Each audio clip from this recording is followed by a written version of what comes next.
Welcome to this Sinoe Medical Association high-yield session. Today we master Chediak-Higashi Syndrome for the USMLE Step 1. Hello everyone, I'm Dr. Danil Hamoudi. Chediak-Higashi is a classic lysosomal trafficking disease. If you see albinism plus recurrent infections, your mind should go here immediately. We'll break down the genetics, the unique molecular mechanism, the clinical presentation, and how to spot it on a board exam peripheral smear. It all starts with a single gene, the LYST gene, or CHS1, located on chromosome 1. This is an autosomal recessive inheritance pattern.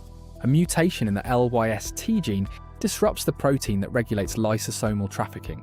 This leads to impaired vesicle fusion and the formation of abnormal, giant granules. Think of it as a cellular traffic jam. Lysosomes can't move to where they're needed, which explains the immune defect and the pigment changes we see. Neutrophils can ingest bacteria, but they can't kill them because lysosomes fail to fuse with phagosomes. This leads to recurrent pyogenic infections, typically staph and strep. This trafficking problem manifests as a very specific clinical triad. You'll see infections, partial albinism, and progressive neurologic decline. Because melanosomes are also lysosome-related organelles, melanin gets trapped. This results in the classic silvery or metallic hair described in board questions. But the most pathognomonic finding isn't on the patient's skin, it's under the microscope. Look for giant azurophilic granules. There it is, large coarse granules inside the cytoplasm of neutrophils. On the USMLE, if you see giant granules and partial albinism, the diagnosis is confirmed. Be careful, patients can enter an accelerated phase, often triggered by EBV.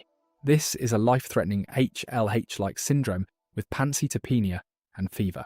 The accelerated phase involves uncontrolled lymphocyte activation. It's an emergency that resembles hemophagocytic lymphohistiocytosis and requires immediate attention. Let's wrap up with the highest yield takeaways for your exam day. Remember the LYST mutation and those giant granules. LYST mutation disrupts trafficking. Giant granules are the key clue. Infections and albinism complete the triad. And watch out for the EBV-triggered accelerated phase. Next up, we'll contrast this with another classic immunodeficiency, leukocyte adhesion deficiency. See you there.